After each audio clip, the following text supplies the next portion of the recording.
Well, greetings, YouTube model people. How is it going? Okay, coming at you here with a NNL East model show recap.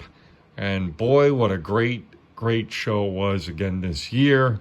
This was the 38th annual NNL East show. And I will say, and I know I'm not just thinking this on my own, I know this from talking to a few other very long time, I guess you could say, NNL East show attendees, that this year the show got its mojo back. Something was just a little off and lacking the last 2 years. Maybe just a lack of models on display or something, but there was a certain amount of chaotic buzz about the show that was kind of absent the last couple of years, and that definitely returned this year. So it was so great to see and feel that change in energy. So again, if you get a chance, you have to make it a bucket list item. Especially if you are a model car and truck enthusiast, you will be blown away by what you see and what you experience at this show. Now, that all being said, it was the 38th annual show.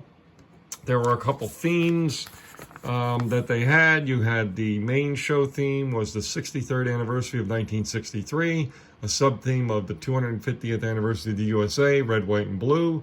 And there was also a web theme, but I don't know what that was off the top of my head. I apologize. But so again, a well-attended show, and those categories, or I should say these themes, were well represented.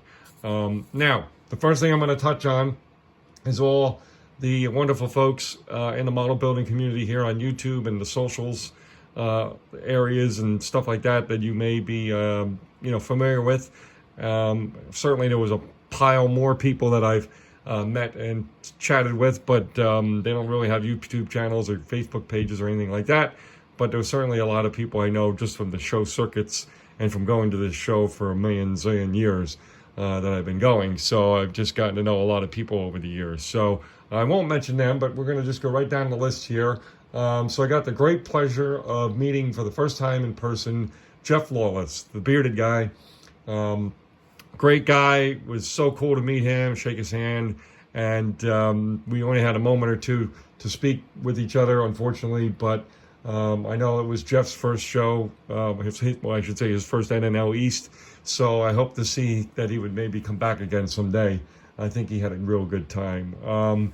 Working the front door and part of the club that runs the show was Frank Frizzo, Frizzo's Model Garage. Got to see him for a moment. Of course, he was quite busy running and working with the show.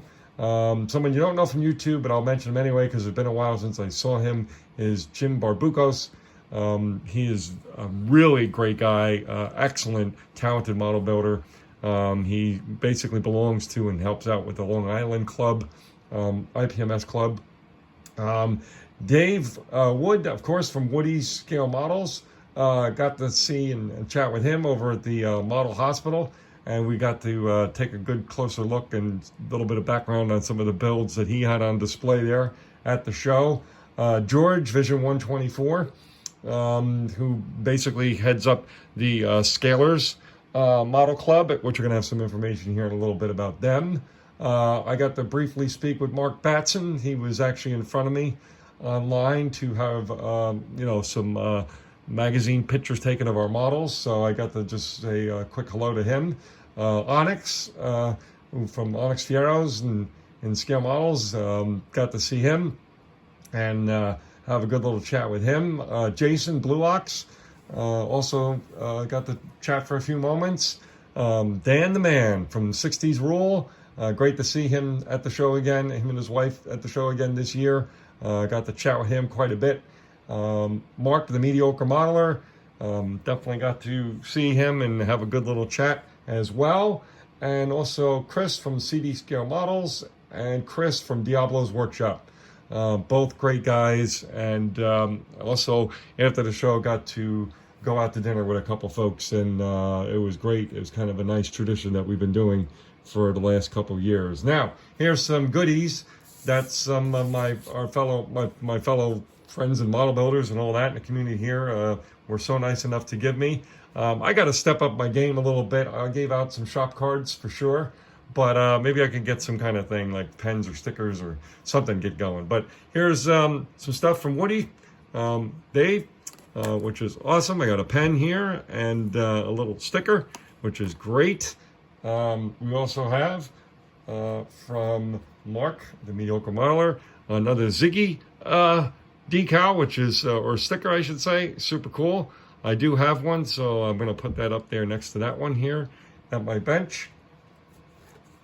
We all know who this guy is. There he is. The bearded guy, Jeff Lawless, and his and the shop card, which is super, super cool. I really like that. And then we have Ron over here at a very cool shop card at Mesmerizing Custom Models. Definitely check out his channel. He was very a friendly guy. First time I met him. Excuse me, guys, I'm dropping some things. So yeah, definitely check his stuff out. Somebody I didn't know of, and I'm glad, and that's the reason why you introduce yourself to a lot of people, because people may know them and you know them, or you don't know the other one. So you kind of network together. Is Denson Scale Models.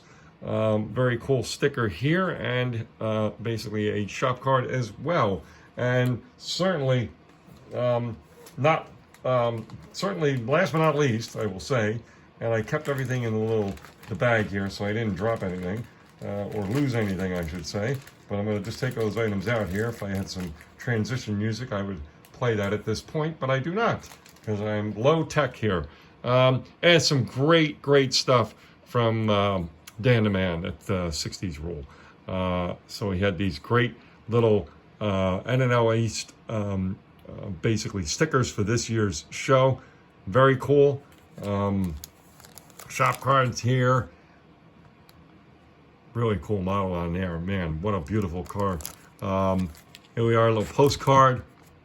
How middle America is that? Oh man, that's amazing. And then a little business card.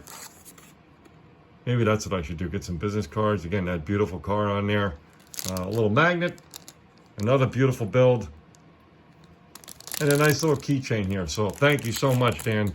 I really appreciate all those wonderful gifts. And everybody, I appreciate all the lovely little trinkets and gifts. I love displaying all that stuff. I got that stuff all over the room here, from different people and different things. So always fun. So let me show you here now where I bought some things. I did do a little shopping. I didn't go insanely crazy with purchases, but there is one item I didn't buy, which I'm looking to get a hold of. I will show it to you at a later date. It's a bit pricey. It's a way out of production, kind of vintage kit kind of thing. So that, doesn't, obviously it's, I had to think that one over, and I don't think it's such a high in demand item that I fear that it would have been, it certainly wasn't sold during the show, and I don't think anyone will pick it up because this person has an online presence as well, a store or whatever. So anyway, I'm going to look into that tomorrow to see about emailing that vendor to see if that's available and if they can get that to me. And we'll show it to you when it comes in. But believe it or not, even though I'm at the biggest model car, arguably the biggest and best model car and truck show in the country, probably even in the world, what do I buy first? I bought this. First thing I saw was this Atlantis fireboat. Very small scale, 1/160th scale. And, it's just, I love quirky stuff, you know me. It's in my name, modeler. That means I build anything and everything. And I like the offbeat stuff. And this is definitely something a little different. And believe it or not, it's going to go on my short list of stuff to do. When I leave a little bit of a slump buster or a little bit of a palette cleanse on certain types of builds, I'm going to build this little dude. Super cool. Another small scale, which I didn't even know they had these, and really neat, is this guy here. This Bigfoot, the classic Bigfoot monster truck, 4x4x4, Ford F-150 monster truck. It is actually 1/32nd scale. How cool is that? So I definitely will be building this for an upcoming model show contest. How cool would it be to see in the small scale a little monster truck I mean, I've never seen that before. That's super, super neat. Again, I like different stuff. This one was overdue to buy. I have two cousins. My one cousin's Christine, and she basically loves horror stuff and spooky stories and ghost stories and all that good thing. And she doesn't know this, and she doesn't watch my channel, so I'm not too worried. But I finally bought this, and I will eventually build that for her and give it to her. Is the car from the famous movie Christine. So very cool. I saw it, I picked it up. I even said to myself before I left the house that if I see it today, I would pick it up, and there you go. I only saw one of them, so there you go. You know, maybe they're getting harder to find. And this kit I saw not too long ago on one of the round 2 releases, and you may think, well, that's a little unusual, but when I saw the round 2, they do a full view of all the box art and everything like that, and I really like this custom version here. This guy, I thought that would be really neat to do. So yeah, who knows when I'll do that? Maybe the 24-hour build, who knows? I'll have to take a look, but for next year in 2027. So, sorry for all the rambling on. We're going to go real quick here and show you a couple pictures of 2 models that I brought. One for the 24-hour build that was done in January of 2026. And I did complete this one within 24 hours.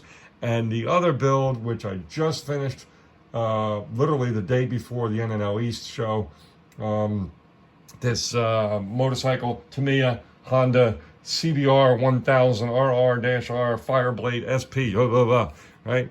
Talk about named by committee. So here's a picture of each of those right now.